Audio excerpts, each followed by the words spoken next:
You're listening to ReachMD XM 160, the channel for medical professionals.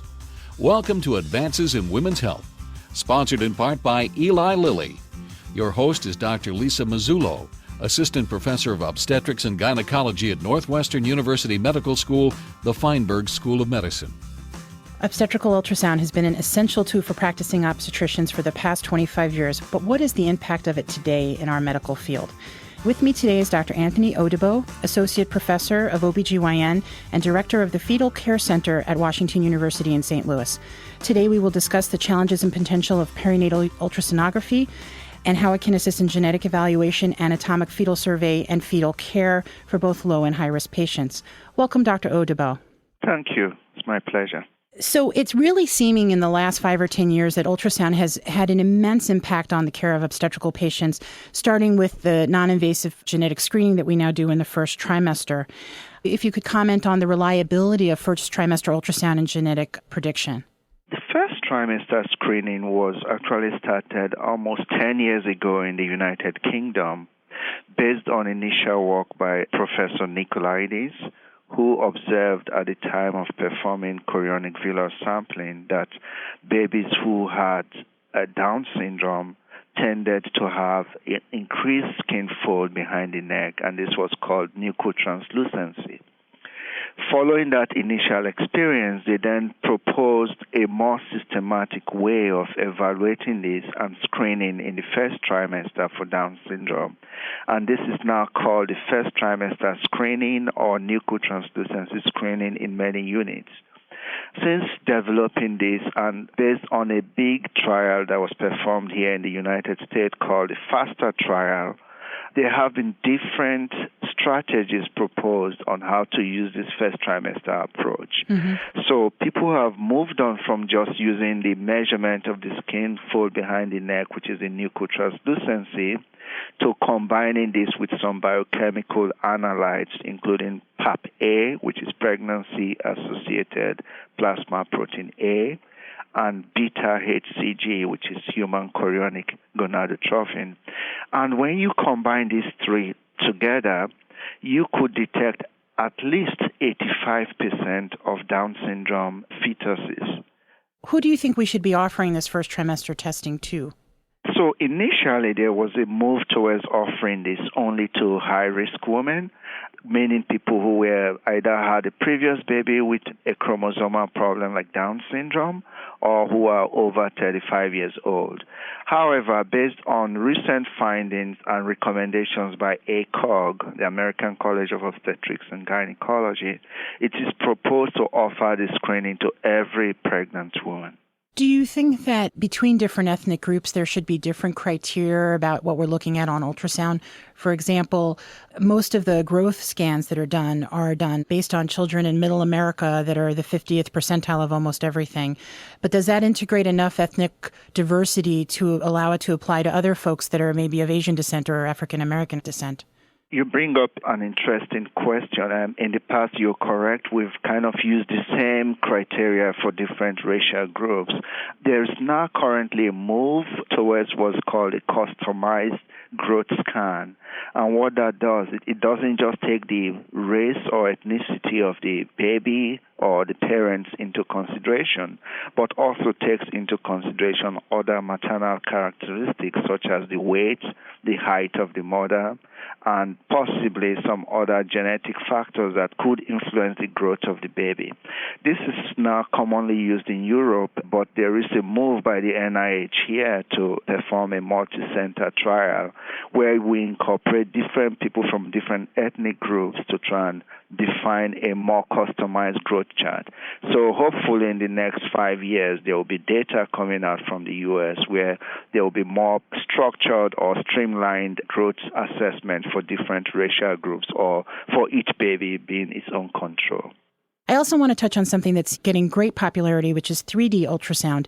And if you feel that there's any indication for that in the obstetrical perinatal ultrasound arena. Obviously, the commercial advertisements that have been out there with 3D ultrasound, there has been a lot of interest in trying to see if this is useful. Unfortunately, the medical literature as it stands currently hasn't really showed a very strong indication for 3D ultrasound. One potential area where 3D ultrasound may be useful is in facial abnormalities, where such as cleft lip or cleft palate, where sometimes we are very limited using our 2D ultrasound. With this exception, most of the other areas where people are trying to bring in indications for 3D ultrasound, this is still really questionable whether this has any advantage compared with the 2D. It's amazing what advertising has done, though. Patients are coming in proudly showing their pictures as if they went to Sears for a 3D ultrasound. It's really remarkable. Exactly. And obviously, hopefully, with refined technology in the future, the 3D may become more useful and maybe the rendering may be quicker so that we can get more useful information instantaneously. I think another way that ultrasound's really become revolutionary for us is in trying to predict preterm labor. And as you know, preterm delivery still counts for 70 to 80% of neonatal morbidities. Can you comment a little bit about how ultrasound can help us determine who's at risk for preterm labor or delivery?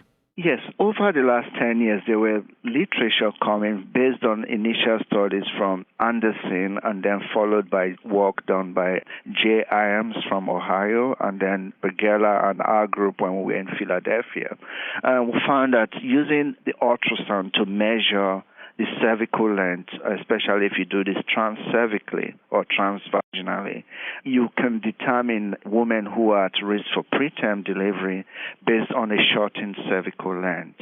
We've showed that if the cervical length is less than 25 millimeters, the patient has a higher risk of delivering preterm compared with people who have a longer cervical length.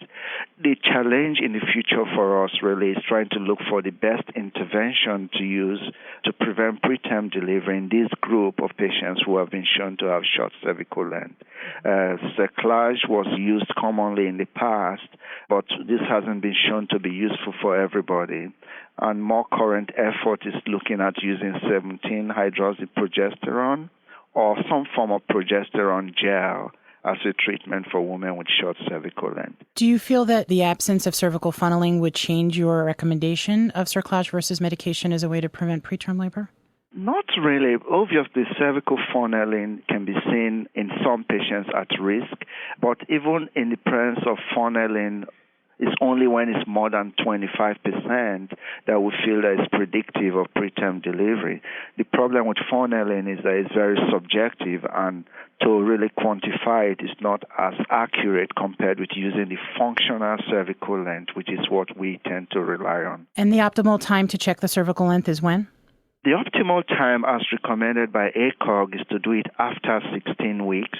So we would recommend doing it between 16 weeks to 24 weeks, because after 24 weeks, there's really no known intervention that may be very useful, such as cerclage. And now that ultrasound has really been able to open the door to figuring out if birth defects are there prior to delivery in the fetuses, there's now a move for minimally invasive fetoscopy and therapy in that way. Can you comment a little bit about where you think that will be taking us? Yes, so fetoscopy is a process where it starts really with a high-resolution ultrasound, and then you use a 2-millimeter telescope to look into the amniotic cavity and visualize the baby directly. So that's the fetoscope. Using this, which especially one of the areas that is highly used currently is in the treatment of twin-twin transfusion.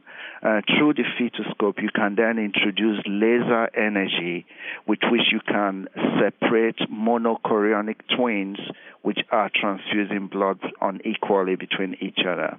So that's one indication. Other uses of fetoscopy will include cases of congenital diaphragmatic hernia. In Europe, they are now able to introduce some balloon into the trachea to occlude it and thereby trap in some intraperineal or intra fluid within the lungs that helps with expansion of the lungs, and then go back at around 35 weeks to remove this balloon, which is less invasive than previously where they've tried to treat these diaphragmatic hernias in utero. Do you think that the concerns about preterm delivery after these kind of fetoscopies has been limited in any way since the new research has been done? That's a good point you bring up, in that this is one of the major limitations of these invasive procedures. The new instruments that people are using, because they are very fine, in theory could reduce the risk of preterm delivery, but the risk is still there. It's not completely eradicated. One of the ways people are trying to look at maybe preventing at least preterm premature rupture of membranes during these procedures is to put in some kind of a glue technique or some fibers that could glue and clog off any of the membranes that was ruptured during the procedures. But this is ways ahead, and we've not really made enough advance in that area. Thank you so much, Dr. Odibo, for being our guest today and has been discussing the challenges and the amazing potential that perinatal ultrasound may bring to the practice of obstetrics. Call us toll-free with comments and suggestions to 888-MD-XM-157. Thank you for listening. Thank you for listening to Advances in Women's Health, sponsored in part by Eli Lilly, with your host, Dr. Lisa Mazzullo. For more details on the interviews and conversations in this week's show, or to download the segment, please go to reachmd.com/women's health. Breast cancer. Those are two words your patients don't want to hear, and news that you don't want to deliver. Unfortunately, for 1 in 8 American women, it's a truth they'll have to face in their lifetime. And the risks are clear. Besides being female, the two major risk factors for developing breast cancer are advancing age and family history. In fact, about 80% of women diagnosed with invasive breast cancer are age 50 and older. And while family history of the disease is an important risk factor, up to 80% of women diagnosed with breast cancer don't have one. Unfortunately, many women still have misperceptions about who is at risk. They think, I don't have a family history of breast cancer, so I don't need to worry. My mom had breast cancer, but I'm only 43. The good news is that with early detection, we can try to reduce the risk of breast cancer mortality. Through awareness and education, we hope to improve patients' willingness to be screened for breast cancer. To help in this effort, Lilly has created the Strength in Knowing Breast Cancer Awareness Program and website. It's designed to educate women about their individual risks and provide a means for them to share this knowledge with others. At strengthinknowing.com, women can hear from professionals as they discuss the importance of knowing the risks of breast cancer, find out about events they can attend in their city, and help spread the message. The resources may also be helpful to you and your practice. There is strength in knowing about the risks of breast cancer. So spread the word today. Visit strengthinknowing.com and tell your patients to visit too. I didn't realize I was at risk until I visited. I told my sister, my mother, and my aunt. This program is sponsored by Eli Lilly and Company. Answers that matter.